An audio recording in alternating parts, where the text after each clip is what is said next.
On behalf of your host, Steve D, this is Bruce Buffer saying thank you for tuning in to Xtreme Lyfe.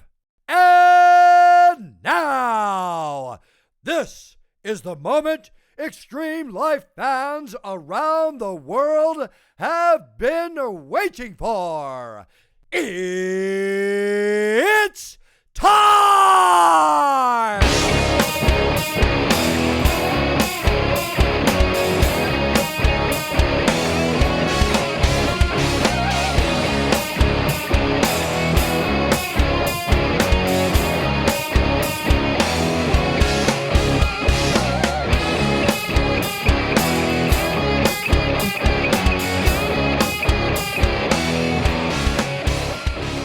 And we're live. This is Steve D at XtremeLyfe.com, Xtreme Lyfe Podcast. Thank you all for tuning in. Thank you, Bruce Buffer, for the awesome introduction.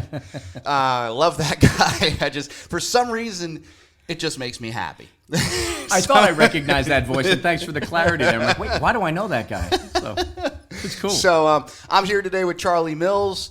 He is a great guy, really inspirational. I've known Charlie for quite a while now. He's done some speaking at places for me, and just really good guy, really awesome story, really great insight. Does a lot of really great work with recovering people and just people in general. So thanks for coming on, man. I appreciate it. My brother, thanks for having me over today. No worries. Got a great little joint here. I'm loving the dogs popping around. Hope maybe they'll get a little word in edgewise. They may get some airtime. Yeah, they try every once in a while. Last podcast, they were barking and doing some other stuff. But that's, nice. Hey, it's all part of the fun, right? Nice. It was a great welcoming committee. The more the merrier. Hey, they may need to hear some of what you have to say, too. Okay, cool, brother. Cool, man. So, I just wanted to, like I said, thank you again. I know you're very busy. So tell me a little bit about what you're doing. What's your journey look like? I mean, I there's so many questions I have for you, man. I don't even know where to start.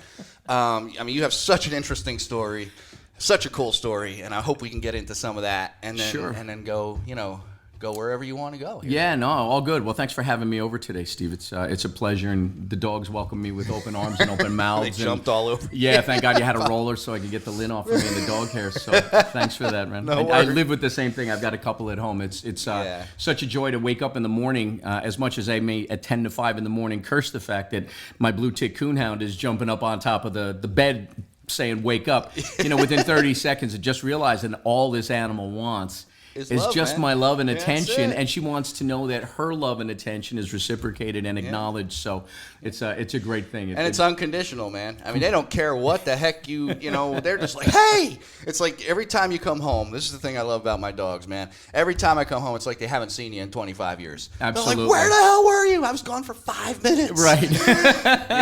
So. And the tennis ball welcome was great. Oh, too. yeah. You got to have the tennis ball. Storm loves the tennis ball. She's, like I said, she wants you to throw it, but she don't want to let you have it. I get it. So what's been going on lately? I guess the biggest thing that I've got going on in the past several months is my new Go Beyond recovery program. I'm doing a webinar. It's free for everyone. You can get a link to it at my bio link on my Instagram page. My Instagram address is CMillsCoaches, CMILLSCOACHES. So for those of you that can't spell, that would be me. Right. That'd be me. Are there periods or hyphens anywhere? No, but go to there's a link on my Instagram profile. So go there. It'll take you to my Kartra page, and there's some free content to prepare you for the webinar. It's my contention, and let's just jump right into it. We were talking about it in the kitchen. The opioid epidemic in this country is insane.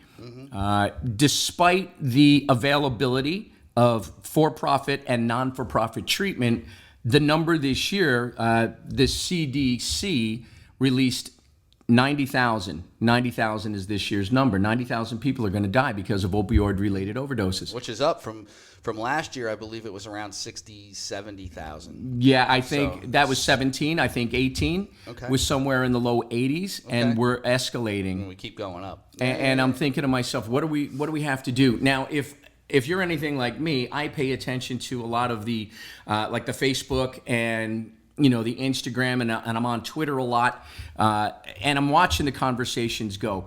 And I'm really interested in the family dynamic, I'm starting to see patterns. Everyone's waiting. It seems to me that a lot of people with addiction in and around their family, Steve, are waiting for the government to do something. Yeah, waiting for somebody else to step in and fix it. And that's great. And maybe our government should do more. And we both know that there are definitely improvements that we can make. But here's the thing. That need to be fixed. While we're waiting for somebody to plug these holes, people are dying. Yeah. And it's frustrating. Now, you and I both work in the addiction space as professionals. You're still in the space, and I've been out of the space for a couple of years. When I was in the space, I started as a TA at a non-for-profit, which was kind of like kitten wrangling. So what's a TA? Just so a therapeutic assistant. Okay, so you're somebody who's helping with the patients, helping with the clients, trying to get them to where they need to go, running some groups maybe here and there, things like that. Yeah, not so much running groups. I was definitely the guy in that particular facility. Okay. It's a well-known facility here in central New Jersey, and it's if you don't have insurance or have limited access to insurance, this is one of those places where you land, and they've got a detox, and which you is a lot of people now. I mean, there's a ton. It's a ton of people who don't have any, who have like Medicaid or it's tough because a lot of people, you don't realize how many people burn all their bridges. Like, you have private insurance for a while when you're an addict, but once you lose your job, you lose your benefits, you lose, as the time goes on, you end up kind of at a bottom where you don't have any of that stuff, you don't have access. So, and if your parents don't have insurance, even if you're 20, what's the cutoff? I think is 27 now. You can be covered by your parents until 27. 26 or 27, yeah. No matter what the demographic, I would get there at 5:45 in the morning, and I'm hustling everyone from 18-year-olds to 65-year-olds, getting them out of bed and getting them to lunch and breakfast, and making sure that the boys stay away from the girls and the girls stay away from the boys. And it was an interesting education. You get all kinds of people from upper middle class. White kids that come from what we would consider a position of privilege, to people from inner cities that didn't have the advantages of some others. So it was a real cross section of where the opioid addiction is really, making and it shows you that it doesn't discriminate. It's not, and I think over the last maybe decade, society has realized that this is a problem that affects everybody. Everybody. Yeah. It's everybody. Not just, everybody. And so from there, I wanted to have more of an impact, and the next step was start going to school. So I started to get my certificate, but as well as I do that the changing face of insurance regulations and what insurance companies are willing to pay for, and not to put anybody on blast, but the system down in Florida. The Florida model of partial care with housing, a lot of people have taken advantage of a lot of the loopholes to their great financial benefit, and yet people are dying down there. So it's become a bit of a with Florida, it's one of those boiling points where actually they've re-regulated a lot in that state because of the lack of regulations, which is why all these places popped up. And there are some good places down there. I mean, a lot of times we look at partial with boarding and it's kind of, the Florida model has developed a bad name. The model itself isn't bad. It's what people did with it. Exactly. And that was my point. When I started working in one of those partial with housing facilities, and I was blessed to have an outstanding mentor and clinical director, Alexandra Lopez, a friend of ours. I know Alex, Alex is outstanding. And in my journey there, I started seeing some of the same things. So why aren't people, no matter what level they're at, with regards to economic status in life, family involvement, people are still dropping off. We're missing the ball from a clinical point of view, I thought. And we could blame it on clinical directors. We could blame it on the insurance companies. We could blame it on the legislation not giving us enough time to stay engaged at a certain level, right, Steve? But at the end of the day, I don't want to focus on what I can't do. I want to find some solutions on what we can do. I'm not going to change the 28-day therapeutic model anytime soon. No, I don't have that bandwidth. Neither of us have that power. That's it. But what can I do? And it was in that conversation with Alex where Alex said to me, "Hey, Charlie Mills, you might want to consider coaching." I'm like, "What are you talking about, Alex?" And she said, I thought recovery coaching, because here in New Jersey, recovery coaching, the peer recovery specialist thing had just kicked up. And this is about 6 years ago. That was just starting to get some momentum, like the bedside intervention, peer-to-peer. Yep. There's some professional training that still goes along with it, and it's still an active model here. It's one of those little pieces of the puzzle that I think is valuable when it's done right, when it's done, period. It's a whole other conversation. But I believe there are passionate players there as well. So I asked Alex, you're talking about recovery coaching? She said, no, results coaching, life coaching. Okay. And I started going down that road and investigating, and sure enough, this started lighting me up. Okay. This was something that could affect great change in a very short amount of time. And the similarities between what I was learning, because I was still going to school to be a therapist, the things about the therapeutic model and the therapeutic syntax were really, really close to what goes on in the coaching world. Mm-hmm. The difference is that in the coaching world, we don't look over our shoulder. We don't look to reframe our mommy and daddy issues. We don't look to reframe trauma. Coaching is all about where am I today and where am I going forward. And how do I stay sober and how do I accomplish the goals that I've set. Exactly. Yeah. Coaching, because we're not talking about recovery coaching. Yeah, it could be just coaching in general. Coaching in general, exactly. Yeah. But here's the cool thing. When I went from being a therapist and having some success, and the success always came when we were able to identify, okay, we know what drove you here.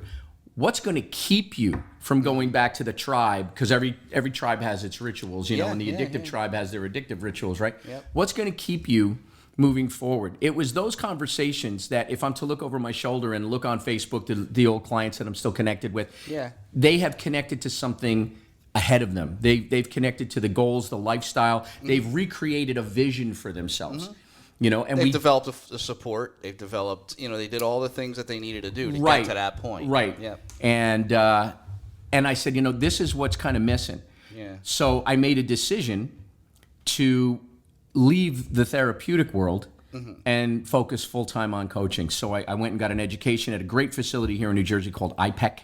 And I got certified by the International Coaching Federation. Okay. So I can go and I can coach it at the corporate level. I do it executive coaching and whatever. But the main reason was I wanted that little piece of paper that enabled me to be able to go anywhere with coaching. Yeah.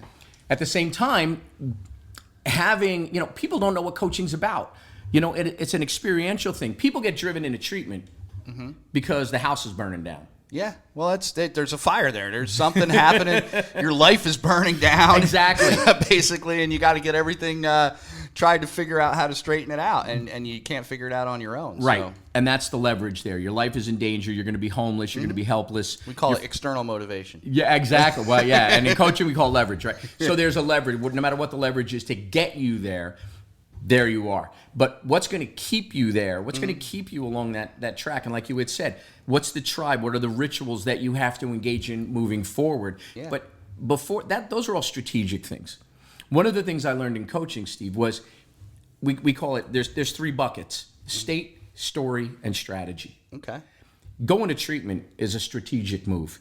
Going to 12-step meetings is a strategic move. Getting a sponsor and writing an inventory are all strategic moves. Those are all things you can do with results in mind, right? Yep. Strategy, there's a result, and there's tactics to get to that result.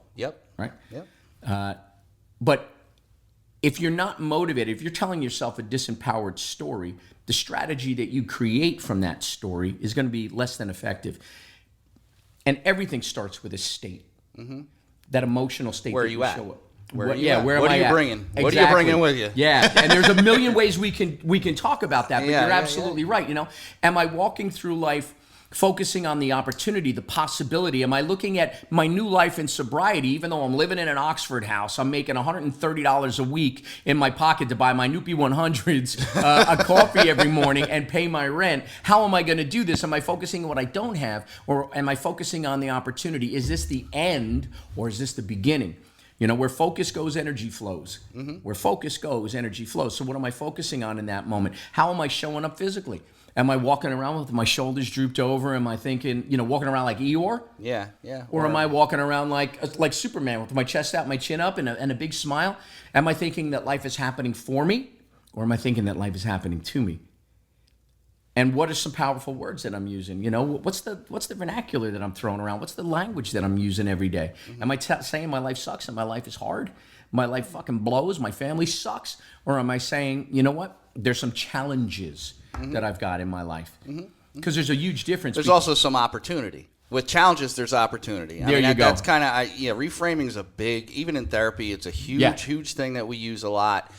Because people tend to get into, especially when experiencing adversity, when they're experiencing negative things that might have happened in their life, they often take a negative side, right? Where everything sucks right now. This is terrible. I hate my life right now, and the key is, okay, so what's going on? How do we take this and switch this around and turn it into, take the negative self-talk that we talk about and turn it into something more positive that's going to be helpful. And that's a decision. I always say relapse is a decision. I don't want to hear, oh, I'm an addict. I have a disease. Don't start. Just I don't buy that at all. Okay. With my sponsees, when I meet somebody after a meeting, I relapse. I've got a disease. Shut the fuck up. If you were stone cold sober, and you made a decision to make the phone call to get the bag, that was a decision. Yeah. That was a conscious decision made in an emotional state, and you knew that by making that decision and ingesting that substance, you were going to alter your state. And that's the key to everything. And that's where you got to, people in recovery often have to, that's one of the issues we run into as well is, people tend to use the disease concept as a crutch or as an excuse. Totally. Is it technically follow the same format as a disease? Absolutely. But you know what? Even people with diabetes have to figure out. Absolutely. Cancer's a disease. You may have to quit smoking. There's things that, you have to do. Even though you have a disease, there's still a point where you make a choice. Right. Where, and I get what you're saying. I hear you. If someone gets sober and they're sober for, a year, stuff happens in life. This is why we have you put things in place, right? No doubt. The analogy I use often is if there's a serial killer outside your door and the serial killer is trying to break in your door, are you going to put things in front of that door? You're going to try to build up as much stuff in front of that door as you possibly can, right? So that you have a lot of things in the way of that decision, right? And that's kind of because it is a choice at some point. It is. You make a choice. I work for my day gig, I'll call it. The day gig. I'm privileged to work when I left the substance abuse community 2 years ago this week. Within 3 days of me exiting my life in the substance abuse community as a professional, I got a phone call from one of the best known brands on the planet, the guy actually that started coaching, period, Okay. And the director of coaching there said, listen, we got your resume.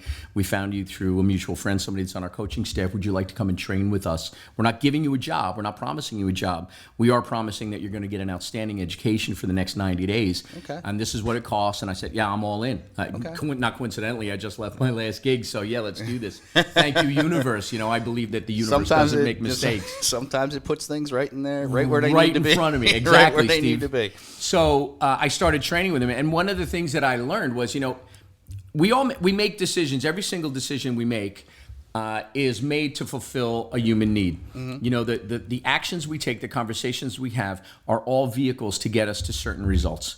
We all want that feeling of certainty, that feeling that comes with, you walk into your home, the dogs come up to you, you flick the switch, the lights go on, hopefully, because you paid the bill. Hopefully, right? Sometimes it's a pray.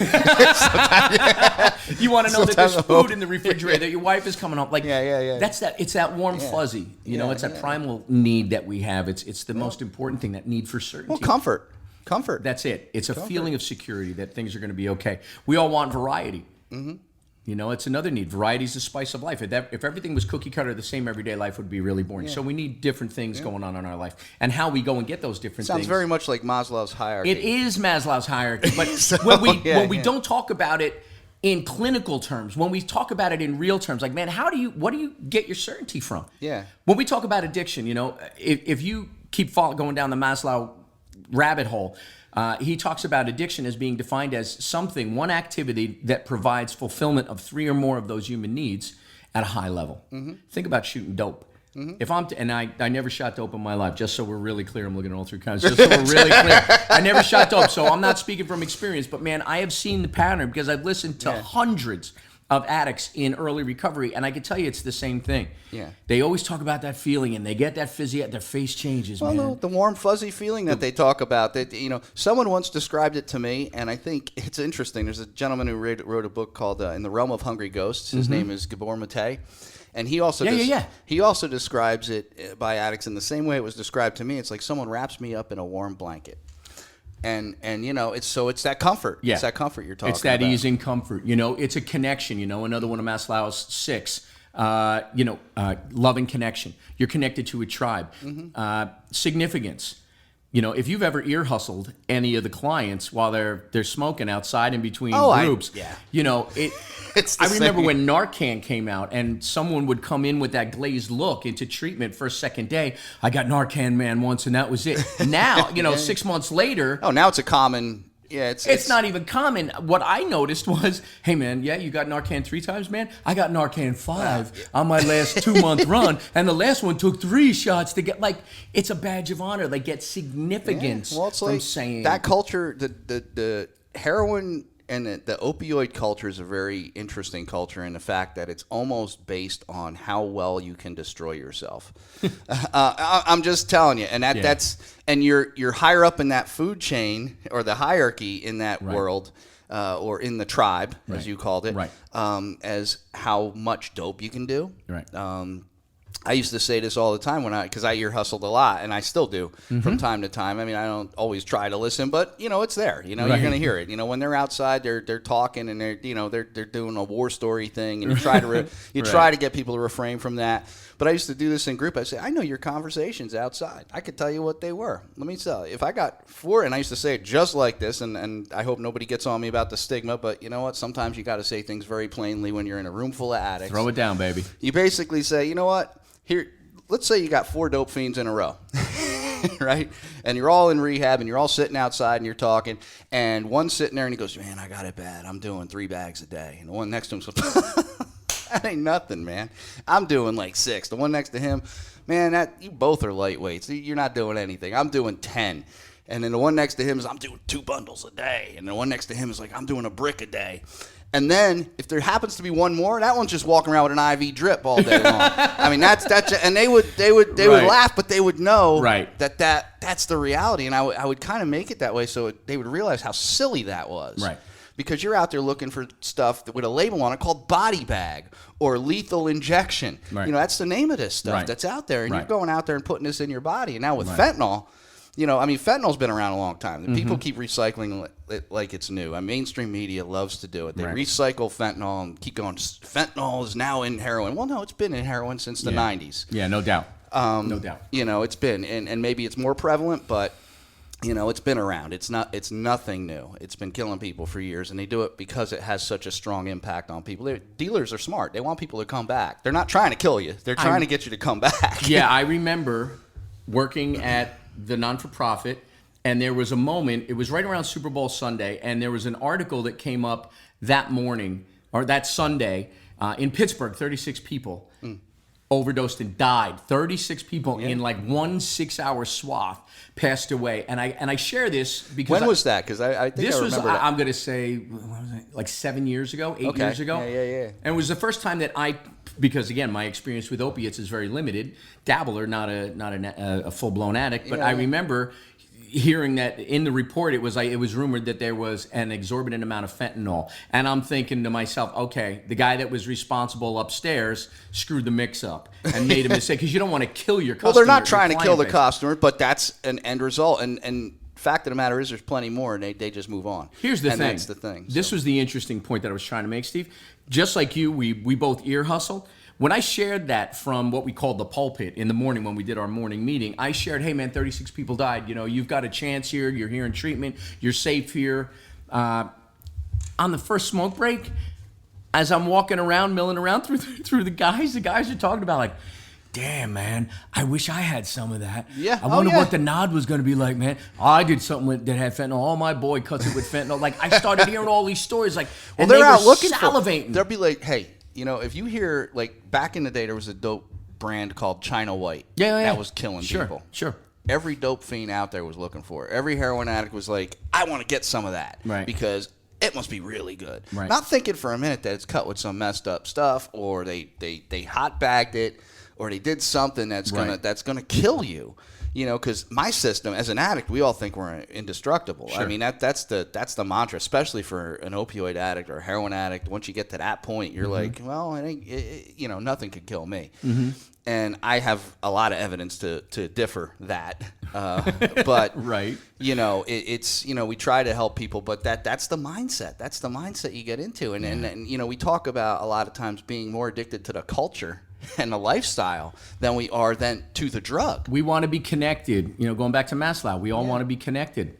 Yeah. We want to know that we're part of a tribe, but the tribe has rituals. Here's the thing about human needs and the addictive culture. The two things that provide fulfillment in life are growth and contribution. If you want to live more, you have to give more. And I don't know, but take a look around. Everything is either growing and expanding, the universe that we live in, or we're withering and dying. There's no middle ground right there. So we need to grow. We need to grow our minds. We need to grow in experience. You're moving forward or you're moving backwards? Yeah, there's no. Yeah, you're absolutely right, Steve. Absolutely right. There's no neutral. And to live more is, if you want to live more, you got to give more. If you think about, and we'll translate that into the last 3 steps in any 12-step program. When we talk about continued inventory, we want to make sure that we're constantly growing, that we're not backsliding, right? We want to make sure that we're continuing to connect to something bigger, the wonderment that comes. That's with the point of realizing. those 3 steps at the end. Absolutely. Is just to make sure it's maintenance. And those are maintenance. Contribution. Yep. To create lasting change in anyone, it has to begin with, if we're to facilitate change in anyone, I can't do it from my model of the world, right? We were talking about that before we got on the call. It has to happen from my client's model of the world. I have to listen to what they're defining as the shortcomings or the soft spots. I have to find where the leverage points are. Yeah. Right? Yeah, it's obvious. absolutely. Coming into treatment, the leverage is, I don't want to be homeless. I always used to say I'm too pretty to do homeless. I'm not.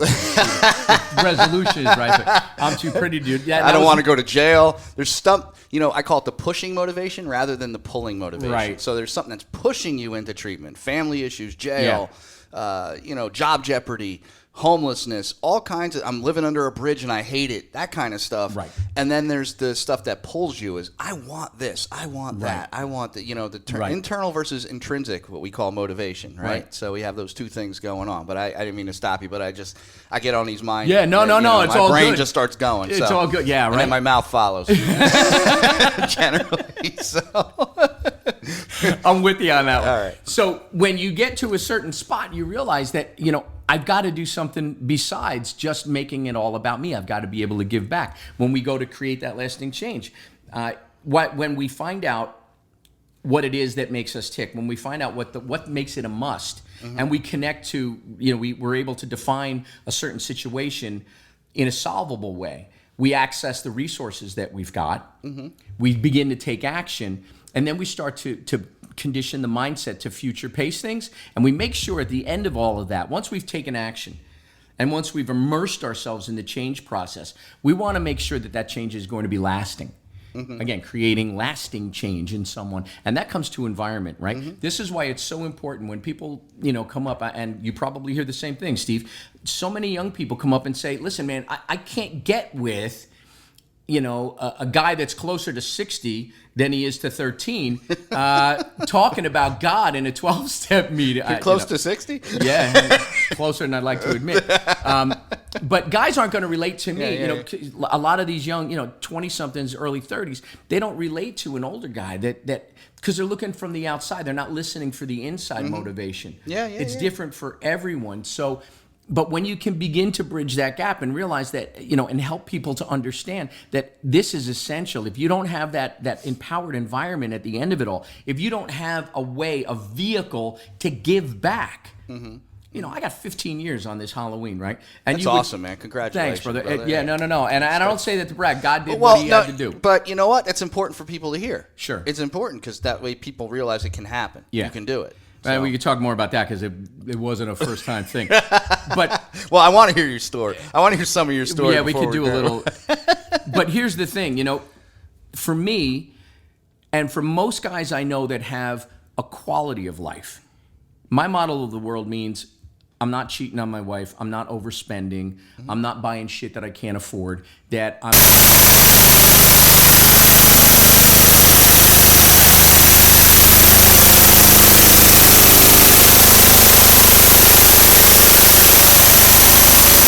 contribution is a huge thing for me. I feel awesome when I can have a guy sitting at my kitchen table 2 or 3 nights a week, and we go through, the 12-step literature with the thought that, listen, if you want to stay sober, you need to do exactly what I'm doing. You need to prepare yourself to sit on this side of the table, not because you're looking to be a superstar, not because you're looking to to have a PhD in 12-step recovery. It's about conscious contribution to somebody else's life. You know that you're having an impact on somebody. Even when I was working 60 hours a week as a therapist, I still had 2 guys coming to my house every week. Even now, working, I coach, I do 58 sessions a week. 58 coaching sessions a week, man. And still, after being on the phone 12 hours a day with my clients around the world, I still make time 2 nights a week for somebody to come to my house, put a pot of coffee on. And have a personal conversation about whatever's going on. Absolutely. And walk them through the first 164 pages in that big book of AA. For me, that's what I found to be the simplest, because I don't want complicated. I need simple. I think that's a problem we have is it's so simple sometimes that we complicate the hell out of it. Just follow instructions. Where it says kneel, you kneel. Where it says write, you write. Where the squiggly writing is, you might want to pay a little more attention and kind of get your head around what the squiggly writing's telling you. But that's, for me, my sponsor told me, keep it that simple. You can't lose, and pass it along. That's my covenant with God. He woke me up this morning. What do you want me to do? Who do you want me to help? Come in here today. Yeah, I'm glad. It's a beautiful day outside. I could have gone for a motorcycle ride this morning and rationalized that, I'm going to a meeting. But, I said, there's a message here. Stevie D invited me over, and thanks again. I appreciate you coming, man. I appreciate it. I know, like I said, I know how busy people are, so when people agree to come on, I'm always very, very appreciative of that. No, I know you are, and I see how you live outside your life. I know what you do, and I think it's insane that the guy swims with fucking sharks with no cage around him, but that's a whole other podcast. Well, I got a trip going out soon, so. Oh, boy. I don't know if I could maintain my state You'd for be that. fine. What can go wrong? Well, I could die. I don't know. But so taking these coaching skills, taking that 7-step syntax that I use on everyone from a COO of a Fortune 50 company and help him realign his company, taking it to a realtor in Central Florida, taking it to a recording studio owner in Malaysia, taking those same tools to a blueberry farm owner in British Columbia, Canada. Okay. All right. Or to a financial investor from Montreal who's living in Miami trying to make a run of it, taking it to a financial planner from Scotland who's living in Dubai. So all of these people, the patterns are exactly the same. It's exactly the same. It's the same exact syntax. Who are you? What's your world? What do you use? What are the current vehicles that you use to get to those human needs? What's the problem that's keeping you from getting to where you want to be? And how do we work on this together? It begins with, what's the state that you're in? What's the emotional state? What are you believing about yourself? What's the empowering language? How are you framing yourself? What's the story you're telling yourself? Once you have a great state, you're going to tell yourself a great story. That's the 80% rule. Anybody, and whether it's the Fortune 50 COO, Steve, or it's the dojo owner in Minneapolis, or the architect / realtor in Central Florida, or the studio owner in Malaysia, everyone in my coaching syntax is set up in the same way, in that we talk about leadership. Leadership. Great leaders cast shadows. Every single person, no matter from the bin man to the boardroom, as we say, is capable of being a leader. And anyone in recovery, you are the COO of your life. You're the COO of your life. The buck stops with you. We have any kind of business results training. We'll talk about a corporation. The tone of that corporation is set by the CEO. It's something that the culture. is something that no one can define other than the CEO. Whether you're a two-man Sets company, the tone. That's it. So think about your life as someone in active recovery. What do you want to be? What's the culture that you're looking to set up for yourself? And it begins with the state that you're in, the emotional state. And the emotional state is defined by, what do you believe in? What are you focusing on at any time? What's the empowering language that you're framing yourself with day in and day out? Get rid of the words that you notice that you're saying that are bringing you down, and start switching it up. Get rid of those negative words. Get rid of the negative. Stop self-talk. walking around with your shoulders rounded over and your head down. What would happen if you just stood up and smiled a little more? You want to change your state? Smile. Do you find that, sometimes, and this is just a question I have for you because you're in the coaching world now, and it's different than my world a little bit. Even though I think we're all kind of, that's what we do. I look at myself as a therapist as a helper. I'm the person there to help you, to guide you. I'm not there to make decisions for you. I'm not there to, I'm there to kind of figure out where your goals are, what your goals, what you have defined as goals, and then where do you want to go? Which just sounds very similar to what you're doing. Do you find one question I often ask people, especially people who are in various positions in life, is who are you without that position? Break that down. Where are you without that? Or who are you without being? Great question. Who are you without being let's say you're a Fortune 500 executive. Who are you without that? Right. And that's different. And that's the greatest thing about trying to create change in anybody. And that first step, we were talking a little bit about motivational interviewing. When you sit down, it's a therapeutic technique, but it's the same thing. It's all about asking questions. Yeah. And the goal of any kind of MI conversation is to understand what someone's model of the world is. Yeah. That's a huge chunk of it. Is that me? That's you. That's all right. I think. Oh no, that's not it's me. Mine. That's mine. You. I will shut it down. I thought I hit do not disturb. Hang on. Yeah. All good.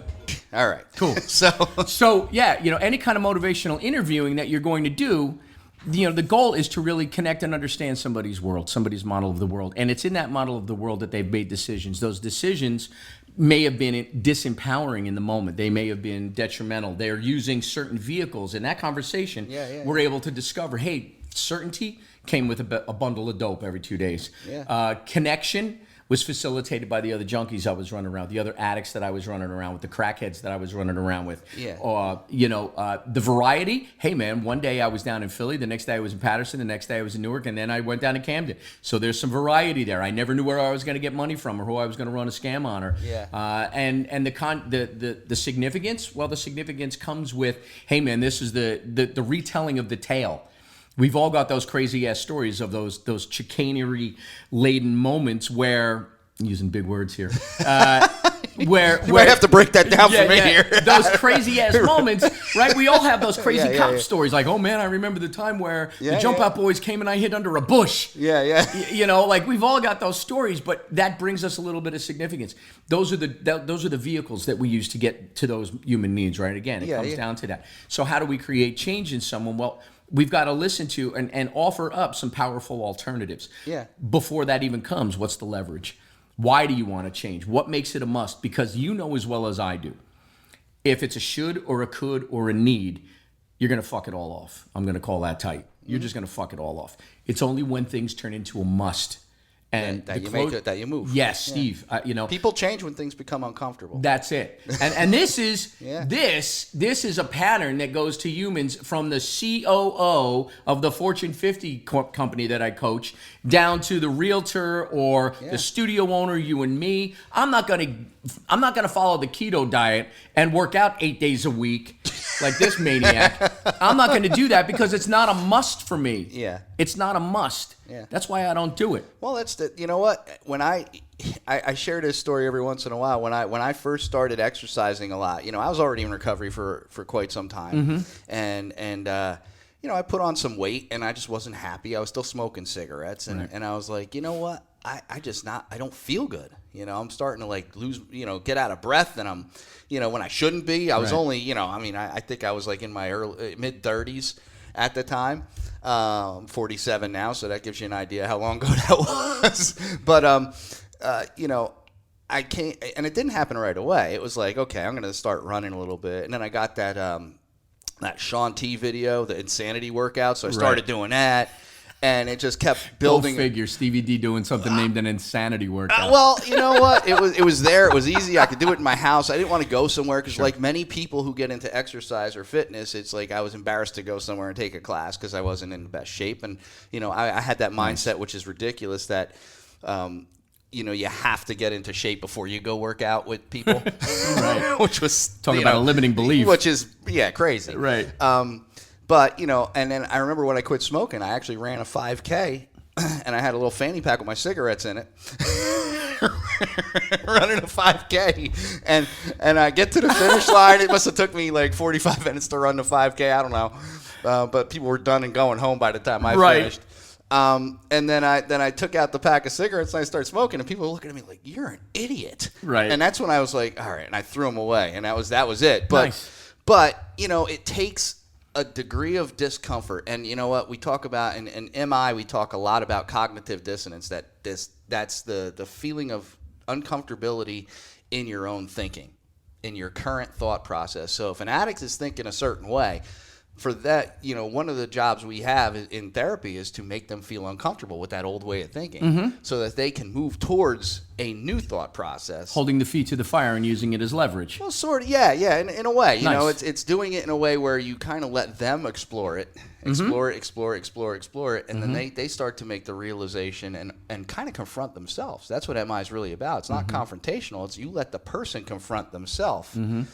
So the therapist isn't actually, or the person doing it, could be a coach, could be anybody doing MI or with somebody, is more or less allowing them to have the room to start to become uncomfortable so they could start confronting themselves on their thought process, so they start to move organically towards change. Right. Right? Because the change is, if I'm to understand, the change is important for them. Yeah. As they determine its importance. And they determine what change is. Right. They don't, just because someone comes in and says, I want to, I'm here, just because someone walks into your office doesn't mean they want to do what you think they want to do. No, I can't tell you how many clients I get because, my boss is he's the most recognized name in coaching. And when they come and they sign the contract and I get them onto my caseload because I handle 90 clients around the world for my boss. A lot of them come on, or a good portion of them, I should say, come on thinking that just because they've got a so-and-so coach means that they're going to get so-and-so's ability to change. Yeah. They think that just by showing up on the call, it's like, no, you got to do the work. It's like showing up at a 12-step meeting thinking that you're going to instantly be struck sober and you're going to be struck with a house and But how many life. people have you known that have done that have come in and thought that's what they were going to do? And how many people have we failed. held their parents and held their wives and husbands because they're laying in a fucking box? No, more than I care to mention. Yeah, I don't. More than I care to, I always say, if I still try to run groups from time to time and, and keep that connection with the clients, even though I'm in more of an administrative role these days. But, I go in, sometimes I'll give them a reality check if they're a particular group that's difficult. And I'll say, look, for every chair in this room, I could tell you a story about a person who's not here anymore who was just like you. Yeah. And, just so you put some perspective on this, I've seen people, if you think you're unique, I've seen people die from terminal uniqueness. Terminal uniqueness? So damn unique it killed them. Yeah, man. So sometimes we have to really try to get that perspective with people so they understand. But it's a hard disease to fight, man. It's hard, and what we're doing isn't working as well as we'd like to say it is. It's not. And again, that's full circle, right back to why I do what I do. I could bog down and get really aggravated on what I can't do or the shortcomings of the treatment business, not the players. Because I got to tell you, just about every single player that I know, from clinical directors to the majority of the outreach people that I know, to the therapists that I know, to the therapeutic assistants, the people that are running around and getting people out of bed, and like I was doing when I first got into that end of the business. All of them are passion players. At least when they get into it. They're there because they want to help people affect change, and they have no idea how to do it. And it's really meaningful for a while. Yeah. For most people, it's really meaningful. For me, it absolutely was. I've been a helper my whole life. Yeah. Want to help people. From the time I was, as a musician, I started studying with somebody, and then by the time I got out of high school, I realized that I was a little further along than a lot of other kids that were a few years behind me. So I started giving lessons out of my basement. Yeah. And it wasn't about the bread. I think it was like $10 an hour. You're not gonna make $1 million. No, I'm not even gonna get out of my parents' house in 1979. But having 2 or 3 students a week, it was like $30. Yeah. $10 for an hour, and it usually went to an hour and a half. But it wasn't the money; it was the rapport. Yeah. It was the connection with a kindred spirit. But it was about encouraging and saying yes, you can. Mm-hmm. I don't know. When I was growing up, I was told, yeah, music's nice, but have something to fall back on. Mm-hmm. And it's kind of the same thing I was told. And if you have something to fall back on, you fall back. Yeah. That's it. I needed to go to the when I finally went the Cortez route, where I jumped off the ship, went onto land, and I burned my ships in the harbor, and I had to make a go of it in the new world. Yeah. And that didn't happen until 1994. I was married a year, and I jumped out of my fallback position, which was in the printing industry. I was sober maybe 5 years at that time, and I found this guy, Tony Robbins. Wink, wink. I found this guy, Tony Robbins, on a late night infomercial, and I ordered one of his tape programs, Personal Power, and it changed my life. It showed me that, if I didn't make a move, where was I going to be in another 5 years? How was I going to look at myself in the mirror? He really gave me the ability on my own to anchor and future pace. What was life going to be like? How was I going to feel about myself? How are my relationships going to be impacted if I didn't follow through on this vision that I had when I was 13? Yeah. To be a world traveling musician and connect with, just live on a bus and connect. What was life going to be like if I didn't try for that vision? Yeah. And I said, I can't not do this. And mercifully, the universe doesn't make mistakes.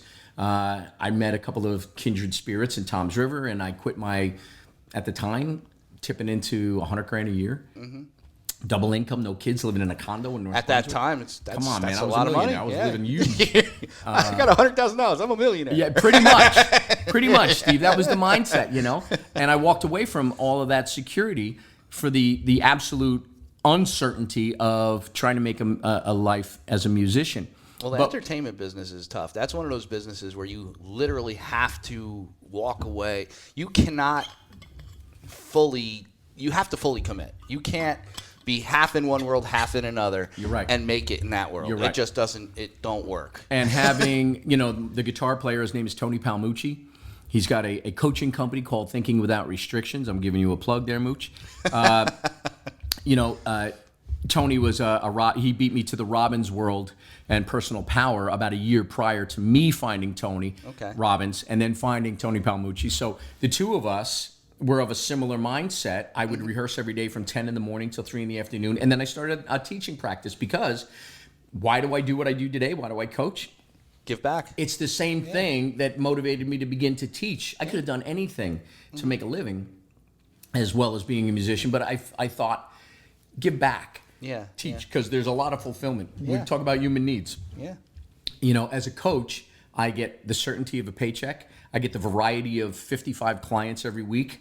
I get the significance of being their coach. Yeah. I get the connection, right? Not just to my clients, but to 130 other coaches for my boss. There's 130 of us around the world. We connect via video conferencing at least once a month, all of us. Okay.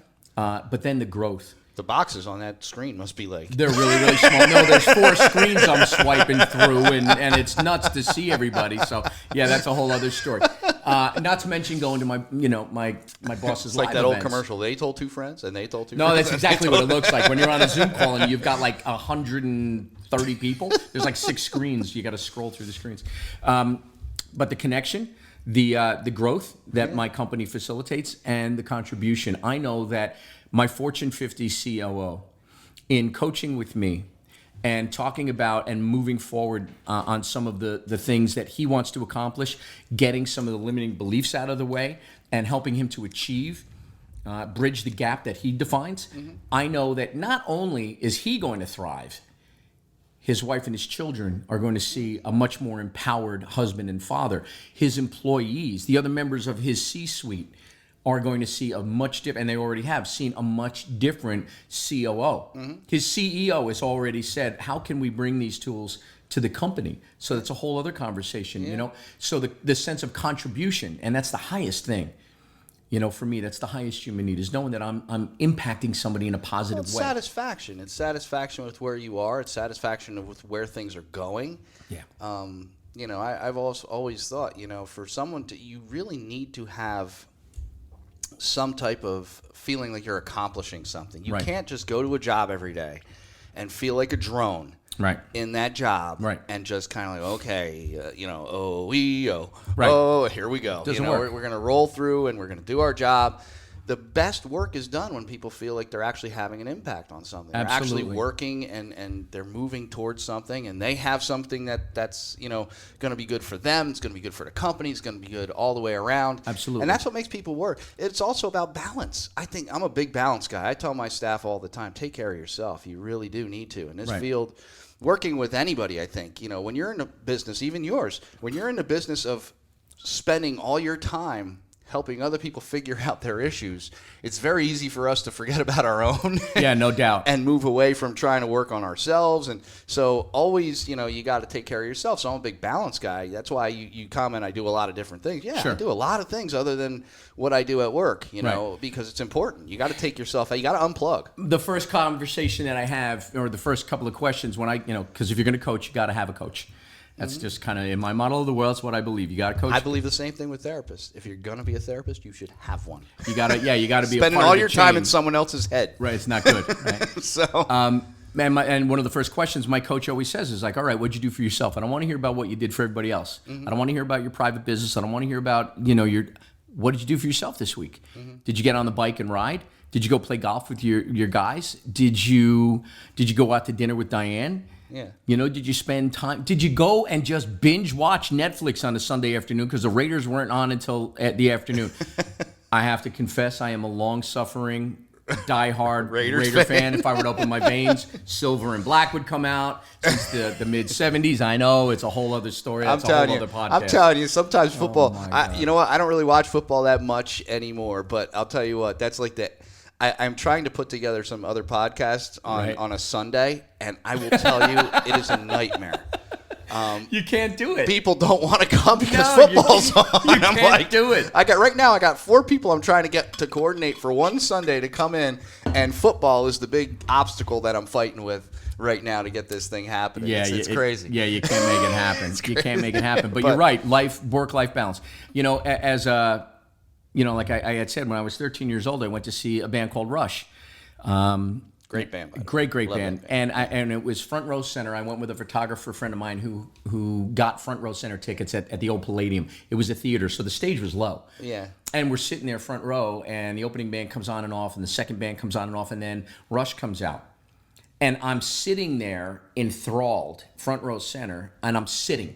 I'm literally sitting because for me, there was no YouTube, there wasn't MTV, there was no way to You experience. didn't see these guys unless you went to the show. You read That's Circus it. Magazine until God, I everything remember was that, ripped. yeah. You read Rock Scene Magazine until it was ripped. You read Village Musician Voice. Magazine, The Village Voice, and you just looked at the pictures of me, I just started putting myself into that, and I didn't know it at the time, Steve, but a vision was being created.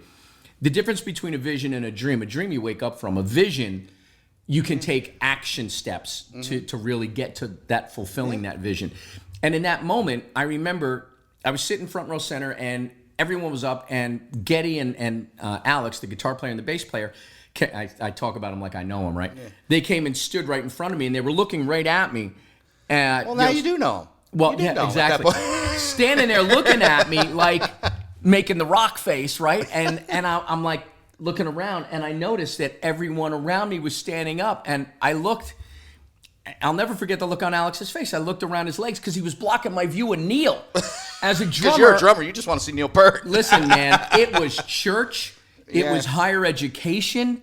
It was a drum lesson. It was everything to me. Did you tell him to get out of the way? No, well, Tell I him to looked move around over? his legs, and Alex, I remember Alex nudging Getty in the arm like, oh, he's one of Neil's. And they walked off to the side, and Alex with a big smile on his face. And that's when I looked around. Here's the moment. I stood up. I know, it's crazy, right? And this is going back to 1978. Okay. Yeah, 77? yeah. I remember I stood up and I turned around and I put my ass up against the stage because it was a theater. And I looked, and there's 3,800 people in the Palladium. Yeah. And here's the thought. Oh, this is what it's going to look like when I'm sitting there. Yeah. In back where Neil was sitting. There wasn't a question of, well, it would be great. It wasn't anything. It was like, going to happen. This is what, very, very matter of factually. And it did. It did. Now, it took 30 years. Well. Or 20 years. Sometimes it takes time. And Tony Robbins and, and a game plan and a mindset. The mindset shift that happened when I went through that personal program, that personal power program with Tony Robbins in 1994, the shift that happened, it was all about mindset. And this goes back to addiction and everything else. 80% of any business, 80% of the success ratio of any business rises and falls on the mindset of the owner. 80% is the percentage rate. Any business, it's 80% mindset, 20% tactics. It's mindset. So when I shifted my mindset and I started saying, okay, I can do this. I don't need something to fall back on because I burned my ships. I walked away from the printing industry with the blessings of my wife. Yeah. She said this, and we set a goal. Here's what we have to go into music. God bless her. To go into music. God bless her. Like 25 years ago when there was nothing. Taking a vow of poverty. But here's the thing. Yeah, I was. But here's the thing. I started a teaching business. Yeah. And I quit, and I aligned myself with a boutique drum store. So I quickly had 30 students at $10 an hour. So, okay, now I'm making $300 a week. And I got a cover gig. And I was gigging maybe twice a week when my original band wasn't working. And then we got the gig with Dee Snider. Yeah. From Twisted Sister. And Tony and I and our bass player, Derek Taylor, who now plays guitar in Overkill for the past 20 years. Wow. The three of us. That's an old 90s, thrash. 90s band. You don't hear that much. No, but they're huge everywhere else except the United States. Well, that's a lot of those bands went overseas, and they do really good in Japan. They do really good in South America. Yeah, festivals. It's crazy. It's just huge. But at the time, our original band opened up for Dee. And we got called into Dee's dressing room. I thought we screwed up. I thought we did something wrong. But Dee said, hey, listen, I'm putting together... Okay, pretty much. But Dee said, this was at the beginning. Our original band opened up for Dee's band Widowmaker at the Birch Hill nightclub. Rest in peace. Can I mention the band? What was the band's name? The band's name was called Strength. Okay. Unsigned, unloved, unbreakable. That was our little motto. That was the logo. That was the logo. It was awesome. Yeah, it was great. We did cassette releases and CD releases where we took... paper bags, from ShopRite, and we took a stamp, that a stencil, and we just unsigned, unloved, unbreakable, and then we hand wrote all the track listing. It was crazy what we did. Do it yourself, right? But anyway, we were opening up for Dee Snider's Widowmaker at the Birch Hill, and his road manager came out and invited Derek and Tony and I into a conversation, and he said, listen, I'm going to put a Twisted Sister cover band together. I own all the music. Twisted's not going to do a reunion anytime soon. This is like 96, 95. And the next thing I know, we're doing gigs with Dee Snider playing Twisted Sister music. Now, I remember seeing Twisted in clubs in 1980. Yeah. And they used to play the Playpen over here all the time. They played the Birch Hill all the time. The Fountain Casino all the time. Emmett's Inn, where I used to bartend in Jamesburg. These are all Jersey rock clubs. All of them are gone. Yeah, there are no Jersey rock clubs anymore. There are no rock clubs, period, anymore. But anyway, this was the unintended byproduct. Yeah. I didn't plan. I didn't set out to work with Dee. But because we were doing what we had to do, we were prepared. Some would say it was lucky. Well, okay, yeah, it was. We were really fortunate, right place, right time. But if we didn't have the goods, if we didn't have the mindset, if we weren't saying, okay, how could this benefit us? Yeah, it ups our visibility. So as musicians, it's about exposure. It's all it's about. It was a lot about exposure, and it was about feeling like a musician. It was feeling a level of accomplishment. So we ended up getting contracted by Dee in the next couple of years. We were back and forth to Europe a dozen times and all through the States. I know what it's like to play at a club in Anchorage, Alaska, for God's sakes. I've been all through Canada. And then I got the gig with Skid Row. Yeah. And we played, I was associated with those guys for a couple of years. The issue was that, again, from 86 to 96, sober. Somewhere around the middle of 96, about 3 months before my 10-year anniversary, I realized I fall victim to, I could use a little bit once in a while. I could dabble. I'm going to do some. I'm going to do a little, and I won't tell anybody. Just not going to go overboard. Right, and then within 1,000... Who's going to know? Right, who's going to know? And 1,000 days later, it was scorched earth. But if I look at what the deal was for those 10 years, I call that my period of sobriety. There was no change. The only change that happened, Steve, was that I wasn't using drugs and alcohol. That was it. In the rooms, they call that clean and crazy. Clean and crazy, sobriety, abstinence without a program. You know, and the mindset didn't shift, because those 12 steps for me are all about the mindset shift. You know, how do I change my mind? It's one method of change. You know, one of the things I often say is the 12-step meetings, 12-step programs. Great programs work best for most people. There's something people really, they get support, but you have to actively work the steps and work towards change. The one thing we see that's commonality, because now you got a whole bunch of different things out there too. You got smart recovery, you got rational recovery, you got people get sober through their church. There's a whole bunch of people I know that have gotten sober a bunch of different ways. Right. And medically assisted maintenance. I mean, we were having a conversation prior to this that and I said, I basically said, and you agreed, and we said that, who am I to argue with something that's working for somebody? Right. If it's working, right, and you're effectively changing, and you're staying sober, and your life is improving, and you're improving as a person, I don't care how you do that. Right. It's just a matter of, what we see, though, as common is the support. Support is key, in my opinion, is having that extra support. Having that support after you have gotten yourself, detox is easy. You go somewhere, we take care of it for you.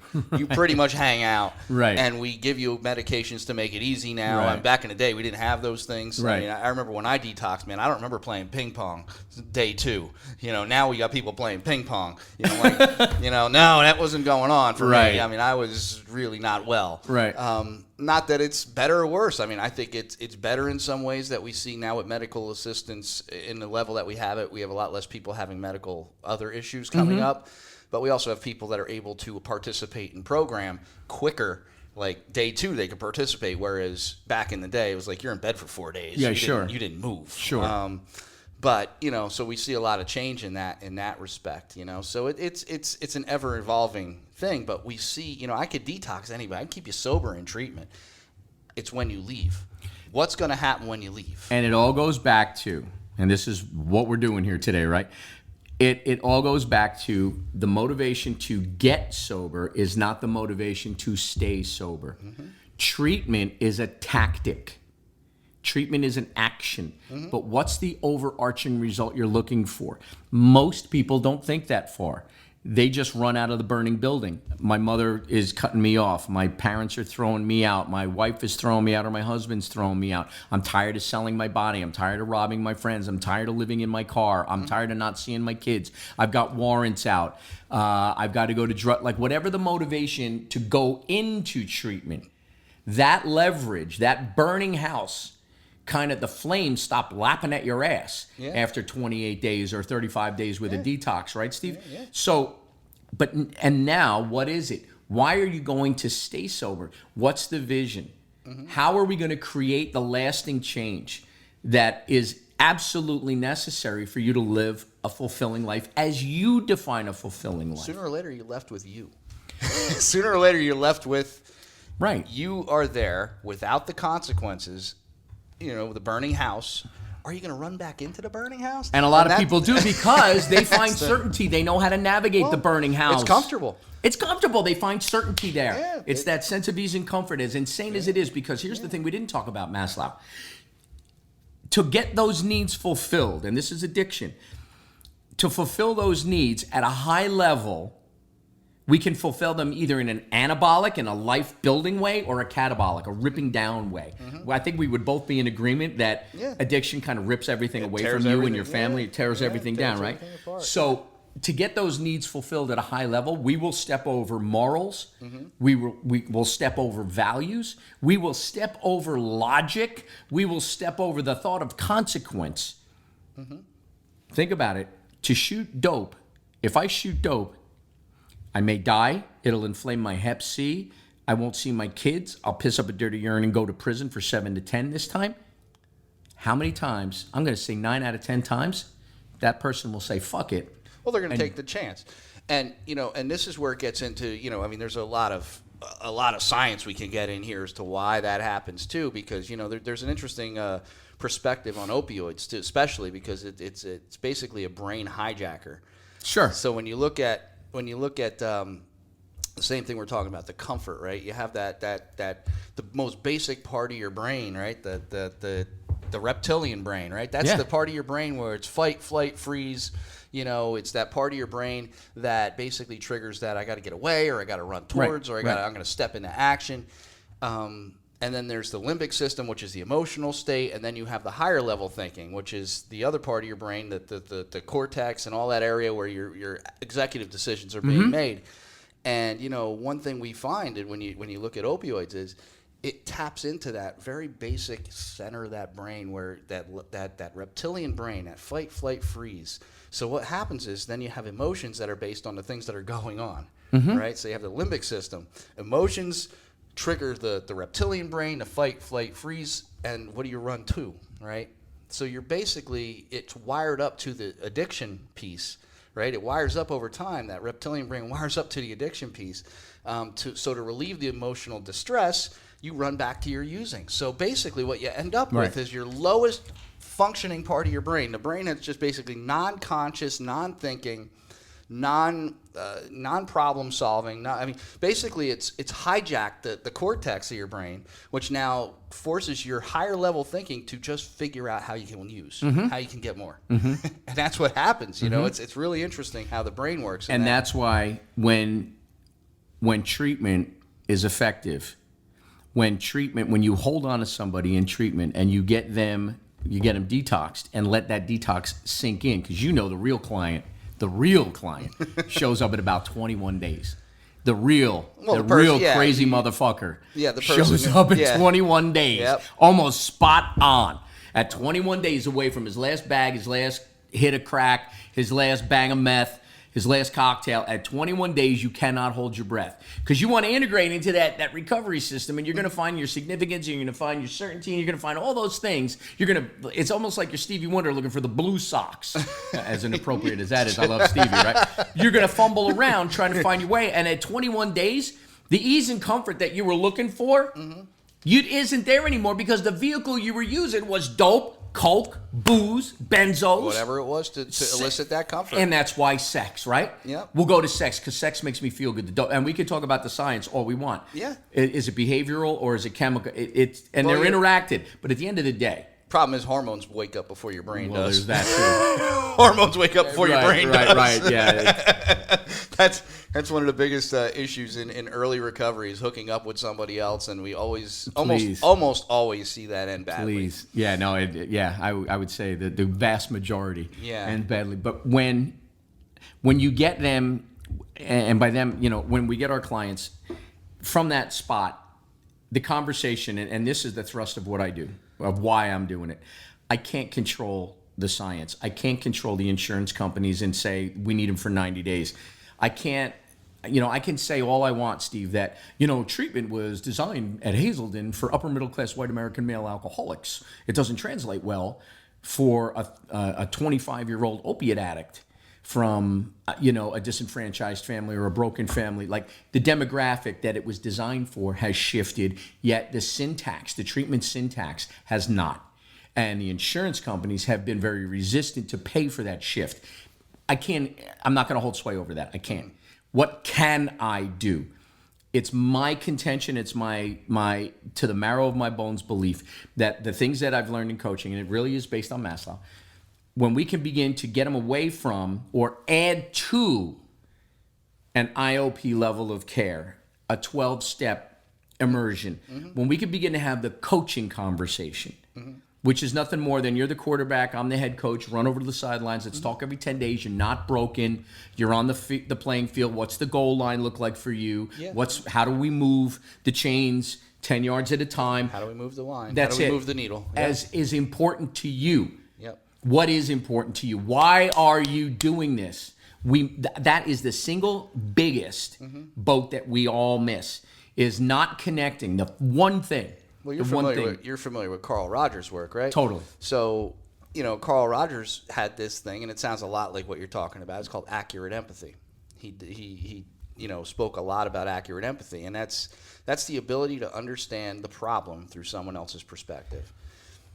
And that's a thing I really stress hard a lot, because I think, you know what, who am I to come in with preconceived notions? Right. And actually almost did a Freudian slip there, pre-deceived notions, because that's what they are. Yeah, absolutely. You deceive yourself with notions. When you walk in with stuff of your own, you know, we call it countertransference in a technical term, but you walk in with your own stuff and you put that on the client, like, and just me having an assumption of why you're sitting in front of me is without you telling me. Right. And, you know, and so, you know, I mean, addiction clients aren't always the most honest either. Right. So, you know, sometimes we have to look at it like, okay, maybe you're not quite telling me everything I need to know either. But, you know, to be able to get to that client, build that rapport, and be able to, and I think in coaching it's really important to do this, and it sounds a lot like what you're saying, is to be able to understand it from their side. Let them determine what they want to do. Let them determine their goals. What are your goals as you define them?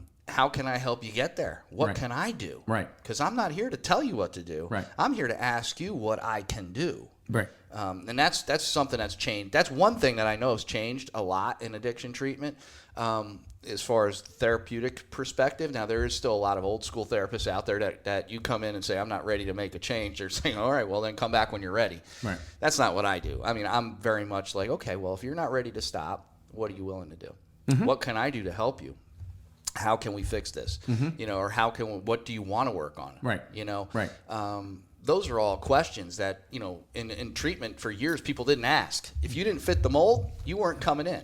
The worst thing in the world that we can do as, you know, adults with a little bit of time, and a little bit of, more than a little bit of experience. Some. A little bit. The worst thing we could do is say, you know, you really should. Every single parent that I coach. When you do that, you're judging. Yeah, no, absolutely. It's my model of the world thrown on you. Yeah, but when I can say, what is it about? You know, I'll give you an example. I've got a father who has a difficult relationship with his 13-year-old son. And his son is flopping from sport to sport. And he goes from playing a team sport like football, and now and then lacrosse, and he goes to shift to something like golf or wrestling. And when I ask him, like, well, ask your son, what is it about football? And what is it about golf and lacrosse? Like, just ask questions. Yeah. What would it look like if you just asked some questions? And 2 sessions later, my client comes back and says, you know, Charlie, that was the most brilliant thing. Because he knows a little bit, my client knows a little bit about human needs. Yeah. And the whole reason for the question is, what are you looking for? His son is looking for connection, to be on a team. But the reason that he transitioned from football, and I think it was basketball, to now wrestling and golf was there's an opportunity for him to shine as an individual. He's looking for a little bit of significance. Yeah. Yeah. And looking for approval. Whatever it is, he's using those sports validation. Yeah. He's looking for those. He's using those sports specifically to rise above a little bit. And when my client started asking more questions, how can I support you? To your point, right? How do I support you with this? Is it just showing up? Is it going to the driving range together without judge? You know, it's a hard thing because my client's model of the world is vastly different from his son's. Yeah. But when he can begin to understand that the first step in helping someone create change in their life and find what's meaningful to them is finding out where they are now. Yeah. You want to talk about motivational, just asking questions. Well, ask a bunch of questions. And you know, one of the techniques that I use a lot, and I'll tell you, and this could be great for coaching too, is reflecting.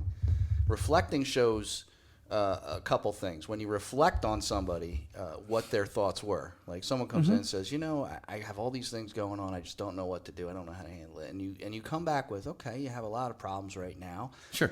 There's a lot of things happening. You know, can you tell me a little bit more about that? Right. Like, so you put that reflection out there. And when you reflect, one of the things about reflecting rather than questioning is when you reflect, you show that you're listening, number one. You show that you're trying to understand the problem from their eyes. Sure. And it builds that rapport. And you could take any question, and this is one of the things I love, you could take any question almost and turn it into a reflection. Absolutely. And not make it a question. And just make it part of the conversation. Right. And when you do, and you're absolutely right, you know, everything has to happen, whether it's a therapeutic relationship or it's a coaching relationship, it has to happen under the umbrella of rapport. One of the biggest mistakes that I have made this, and a lot of my fellow coaches, when, you know, I've got all these great new skills and I'm helping transform lives as a professional, and my wife comes home and says, I had a day, and I start coaching her. without the umbrella of rapport being established. So I bring this to my coach, and my coach starts laughing at me, goes, asshole. What's the first thing that you have to establish as a coach? I'm like, oh, right, rapport. He goes, yeah. How can you look to serve your wife at a deeper level and utilize your skill set? Seek to understand it deeper. That's pretty much, yeah. And what's the MO? Because I'm always looking for what's the process. So now... You're a problem solver. That's that. Well, I'm a problem solver, but... As you know, I think we all are to some degree. That's our natural thing. Someone comes to you with a problem, we want to jump right into the solution. Right, and it's a guy thing. That's not always right. So the now best it's... thing to do. When Diane comes home and she shares a bunch of things, I have to shift my state a little bit. I have to realize that she's in, predominantly masculine guy business owner mode. So I've got to turn on a little bit of the feminine. I've got to be a little softer. I can't jump right in and pull out my tool bag. I got to just listen and say, it's going to be okay. Yeah. So you want a coaching moment? And I'll ask her, and she'll go, yeah, I'll give you 3 minutes. You can ask me 5 questions. And we laugh. We laugh about it now. Sets a limit for you. Yeah, she does, Steve. But we set that boundary. And, yeah. And in that moment, I'm saying, so this is what I'm hearing. Yeah. What would it look like if you did this, or this? And now she's got, and I say, you don't have to answer me now. But I'm just, what would it look like? Yeah. And that's it. That's as far as I take it. And sometimes it's that night when we're falling asleep, and she says, I thought about what you were saying. Some days it's 2 weeks later when she said, I just want you to know that it doesn't fall on deaf ears. I started doing what you suggested. I'm like, I didn't suggest anything. I just asked the question, Di. Because I know what it's like to jump into that bear trap of suggestion. Oh, yeah. Let me tell you what you need to do. Yeah, no. The end of the conversation. It's over. DEFCON 5, press the button, turn both keys, scorched earth. Yeah, no, that doesn't work. Here's another thing that I picked up on while you were talking. The difference between a client lying or a client being really holding something back in a therapeutic relationship. In therapy, the implication is I'm broken. The implication is you're a doctor or you're a professional and you've got a degree on your wall. I'm here in treatment. This is what I should do. The cool thing about coaching, and this is the difference, and this is why adding coaching to the back end of a therapeutic stay, I think, is the 1-2 punch. You're not mandated to come to coaching. You got to pull out some shkarol to coach with me. It's not free. Yeah. It's definitely not free. This is not a mercy. I'll give you a couple of sessions to give you a flavor of what the possibilities are. But at some point, you're going to have to. But you got to, you got to put skin in the game, because you know as well as I do, anything that's for free. When you go to treatment on your daddy's dime or in your insurance company and you're not sacrificing anything, you're gonna do just enough to not get thrown out. And there's a lot of conversation about that. People. I mean, we can't not treat people. I mean, that's regardless. Right. And I don't think we should not treat people. Right. But there is a certain degree of validity to what you're saying about when you put out when you suffer to do something, you're going to put a lot more effort into making it happen. Listen, man, I pay my coach a lot of money, to the point where my wife gets pissed at me when I write that check every month. Yeah. But at the same time, the value, if I look at the year to year, and I look at the value of the skill set, if I look at the value of the insight that my coach brings to me, just by asking me questions, doing what I do with all my clients, Steve, you can't put a value on it. You can't put a measure on it. Because if it doesn't compound and come back to me right here and right now, I know that just like somebody panning for gold, I'm going to find that nugget, that one nugget that's going to change everything. If you get one thing out of that conversation, it's worth it. And that, and that's, like I said, the one thing I think is true for therapy and with coaching is that I think you need to meet your clients with an intellectual curiosity always on their perspective. Always. And the thing is, and when you get into questions, is use the questions strategically, use the questions as a model. I try not to use closed-ended questions at all, almost, because that just gives me yes, no answers. And then guess what happens at the end of asking a bunch of questions? Someone expects me to have a solution. Yeah, no. When I ask questions, it's always like, hey, so just for me, was this an either or if it's a closed-ended question, I always let them know this is for me. Yeah, because I just need to know for my it's good. It's good stuff. So Man, we've been talking for an hour and 20 minutes, my friend. An hour and 20 minutes. So you see how quick that goes? Yeah, this is going to get boiled down. It'll roll. It'll roll. The podcast always everybody's always surprised when I say we were like at an hour and we're at it, and we were. And I looked at an hour and I was like, you know what? We're going to a good place, so I'm not gonna stop it. And we're still in a good spot. But I like I said, I don't. I want to bring you back again because I think that would be awesome. We'll get more into some other stuff too.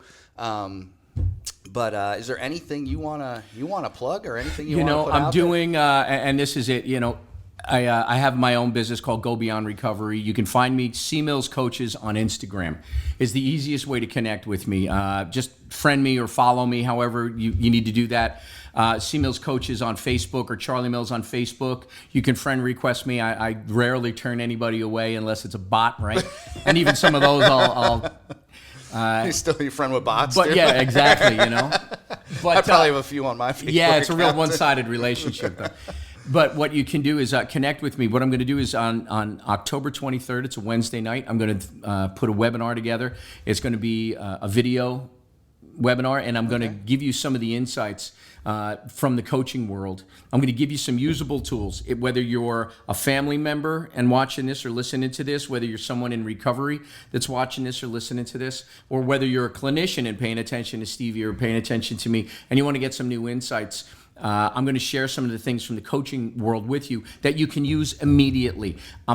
This is not about education. This is about giving you tools immediately to pick up and start fucking using, because people are dying, like Stevie and I talked about. There are 90,000 people that are going to die this year, despite the overwhelming availability of private and public treatment options. Don't tell me you can't get to a 12-step meeting. Don't tell me you can't get to a detox. Don't tell me. It's out there. Don't tell me that there aren't resources there for you. So what I'm going to do is deliver some useful stuff. Come. It doesn't matter who you are, where you are, what you are. Just come. It's free. It's great information. I'm excited to do it. I'm excited to deliver a bunch of information. And then there's going to be other ways to stay connected. I'm putting masterminds together for parent groups. I'm putting pre-1 year mastermind together, because I believe that's a real that's where we can use a lot of the coaching strategies.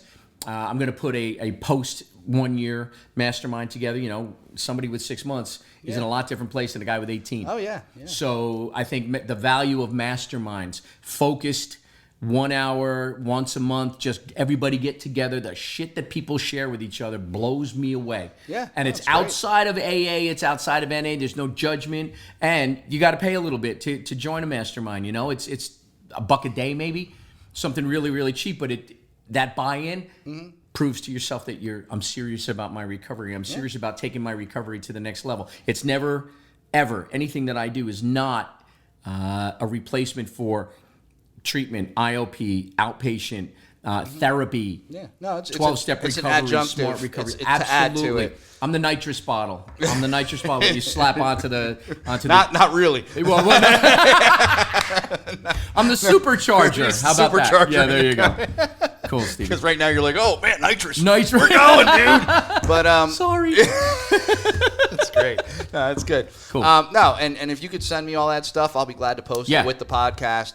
I'll post everything. Links to all that stuff, so that we can make sure you get out there. Yeah, that's Just important. Get the information and come. You never know what one thing is going to resonate with you that you can share with a family member or your loved one, or somebody in your community that's going to shift. It's all about those 2 millimeter shifts in perspective and action. When you compound that 2 millimeter shift, that 2 degree shift over time and distance, you end up in a really, really different place. Well, that's it. Have you ever measured something on one side of the room and got to the other side and you're like, oh man, I really screwed this up because you're 3 feet off the exactly. Side, 3 feet off on the other side. What is it? Measure twice, cut once?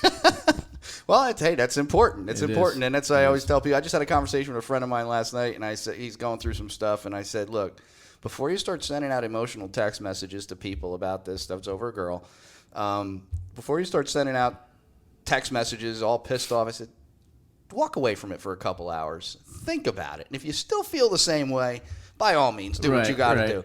But if you don't, when you had a couple hours to reflect on it, or even the night to reflect on it, you wake up tomorrow, you still feel it, do it. If you don't, leave it alone. Right. Send something else maybe. But Good work. It's important to kind of reflect that, and I think you offer a great perspective.